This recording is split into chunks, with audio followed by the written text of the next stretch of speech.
So this is before.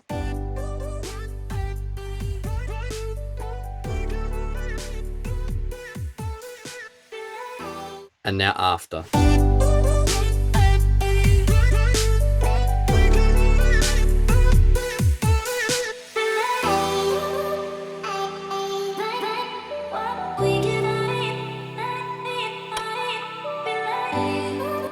You can hear all of those sounds now just coming to life, making it sound vibrant and full using only stock plugins. So before we actually get stuck into making your master sound really loud, I'm going to show you my template. It's in the description below if you want to download it, check it out. What it does is it allows us to limit things in groups rather than just put a limiter on the master and try and push everything through that one limiter. What we do is along the way, we might limit it 3 times, but each time we take a little bit more of those transients off. That means when it comes to the master, we've got a lot of room to play with to make it loud. So let's just do it, yeah? So first up, let's create an audio track, make it white color, and rename this transients. Then we're gonna click this in sucker here. We're gonna duplicate it again. We're gonna rename this lows. We're gonna duplicate this again. We're gonna rename this group. We're gonna duplicate this again. And we're gonna rename this no limiter. Now we're gonna just group these top 3. We're gonna call this mastering. And I'm just gonna change the color of this one so I know which one is the group. Okay, perfect. So now what we want to do, we actually want to route some of these instruments to certain groups here so we can limit these groups without limiting the whole song at once. So what we can do is make sure we have the I/O selected, and that is inputs and outputs. Now at the moment you can see the output of this group is going directly to the master, but we don't want that. We want to send the output of that to the transients. Anything that has a transient or like a sharp hit, like a pluck or something like that, you want to send to the transients. So we're going to send the drums to the transients. We're going to send the instruments to the transients. Same thing. We're going to send the bass to the lows. Anything that's a low frequency, sub bass, basses, all goes to the lows. I have to open this up and send that to the lows like so. Now, the vocals and the effects, we don't want to compress vocals. We don't want to limit vocals heaps because it's going to suck the life out of it. So we're going to send that to the no limiter. So we're going to send that to no limiter, and we're going to send the effects also to no limiter. Okay, so all of these now are mapped to the certain sections here that allows us to limit them separately. But we still have this group section here. So what I want to do now is I want to send the transients and the lows to the group, so we can limit that again along the way. So come into here, come into the output, let's go to group. The lows here, we're also going to go to group. Okay, so now we have all of these coming into these three tracks, and then these 2 coming into the group. Now we want to send the group directly to the master, and the no limiter is already going directly to the master. That's it. Everything now is set up, ready for mastering, and the mastering process is actually quite simple. So first up, let's add a actual limiter to the transients, and we'll just solo that now. Then you want to find the loudest part of your song, because if you limit to the quietest part of your song, when it hits the loudest part of your song, it's just going to be crazy limited. So let's limit to the chorus or the drop or something like that.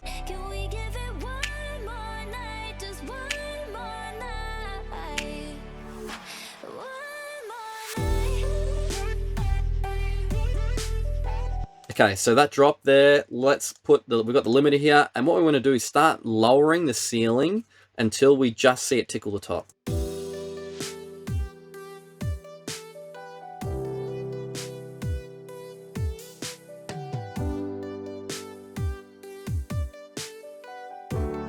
You can see how sometimes it goes really like far down and sometimes it doesn't. What we're trying to do is just get rid of those really big ones that they shoot right down. We just want to tickle those a little bit. That's looking pretty good. 2 or 3 decibels is awesome. Now on the lows, solo that, grab a limiter and repeat the exact same process. Lower the ceiling. .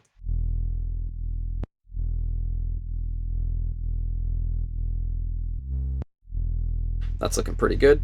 Now, on the group, we want to do the exact same thing again. Drag a limiter on and lower the ceiling. Solo that out.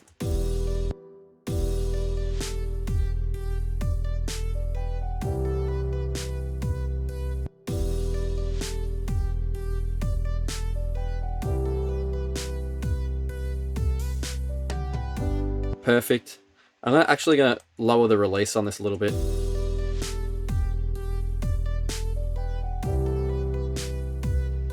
I just want the limiter to turn off really quick so it doesn't limit everything else in between those big hits. Okay, that's pretty good. Now, the no limiter, we're not putting any limiting on it. All this is for is just so we can check our levels of the vocals and the effects combined together. So we've got that soloed, we come into the mixing area here, we can see no limiter. You can see that peak to about -18. We don't want it to go any higher than -6. If it does, you can turn everything down in the mix to stop that from peaking. So we've checked that. Now this is where we jump onto the master and we start making it loud. So grab a limiter, put it on the master again, and just repeat that process again. Lower the ceiling. Just tickle the top, just give it a little tickle.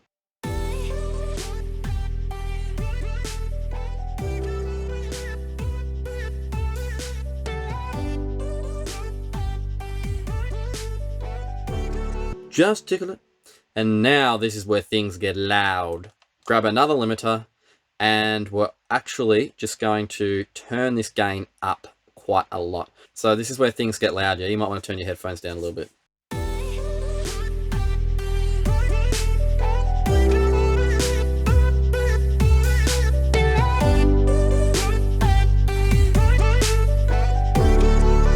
So I'm pushing this limiter now. I'm pushing the gain into the limiter. I'm kind of maximizing it more than anything. And you can start to hear certain parts of my song start distorting and sounding really loud. What this does is it emphasizes all of the quieter parts in the songs, but it also makes the louder parts of the song a bit louder as well.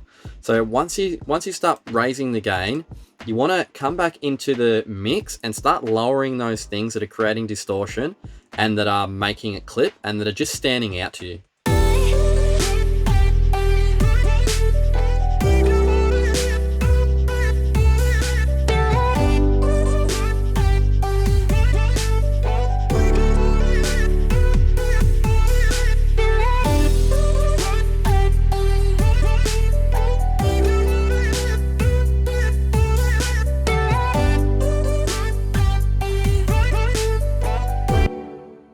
Now we've turned some of those loud things down. Let's try and push it a little bit harder into our limiter.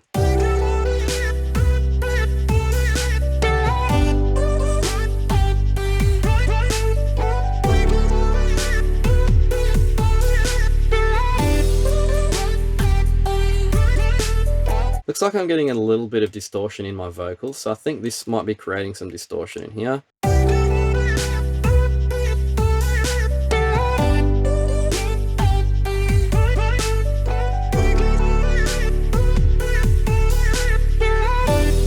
Alright, so let's have a quick listen to what it sounds like before we added this limiter and after.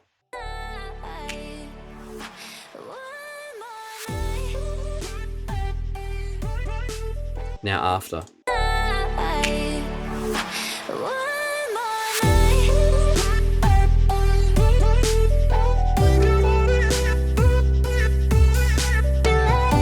You can hear it just brings the whole song to life. All of those quieter things get louder and it just sounds more lively. But we can take this to a whole other level and I'm going to show you a couple of tips to do that. Tip number 1 is to add a return track and put a compressor on it. Give it some decent compression. Come over into the mixing table and I want to send that compressor to every track except the bass and the mastering. So I'm going to crank it up on the drums, the instruments, the vocals, and the effects, and nothing else. That's it. Now what we can do, if we activate this and lift the volume of this as we play the song, you'll start to hear it even get louder again. The good thing about this is it only increases the perceived loudness. and it barely increases the overall loudness of the song. So it makes it feel louder, but it's actually not getting louder. Let's find a nice quieter spot.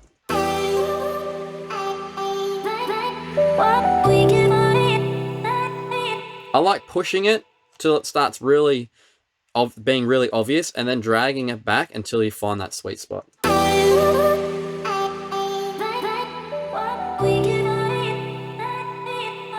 Listen really carefully. This is without it.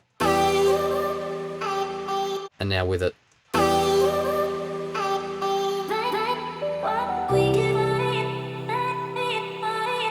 Very subtle difference, but it does make a difference. The second juicy tip that you can do to make it sound crispier and cleaner and just fuller in general is come back into the master and grab an EQ8 and drag it before your limiters. And what we're going to do is we're just going to boost some of these highs a little bit to give it a little bit more presence in the mix. Now, I actually like to roll off all of the highs up at like 18, 19,000 just to cut any really harsh frequencies out. And then grab this other node and just boost it at around 7,000. It'll change on your song depending on what instruments you have.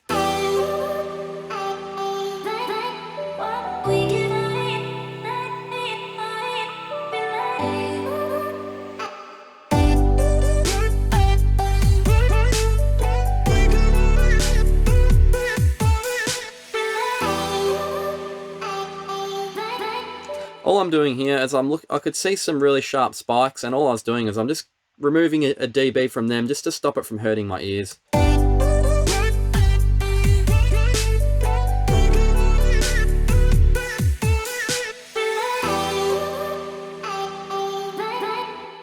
Alright, check out this before and after. So this is before.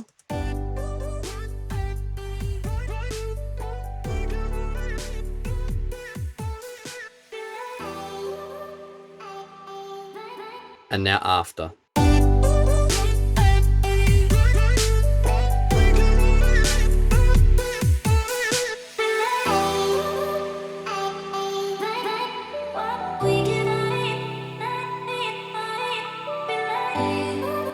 You can hear all of those sounds now just coming to life, making it sound vibrant and full using only stock plugins. So a summary on this is basically adding layers of limiters. To stop one limiter taking all of the weight, we split it across multiple layers, multiple limiters, to slowly remove the transients each time. So when we add it on our master, when we limit on the master, it's already a nice controlled environment that we can raise the volume and not get any distortion. So I hope this video has helped. Hit that subscribe button if you like this video, and I'll see you on the next one.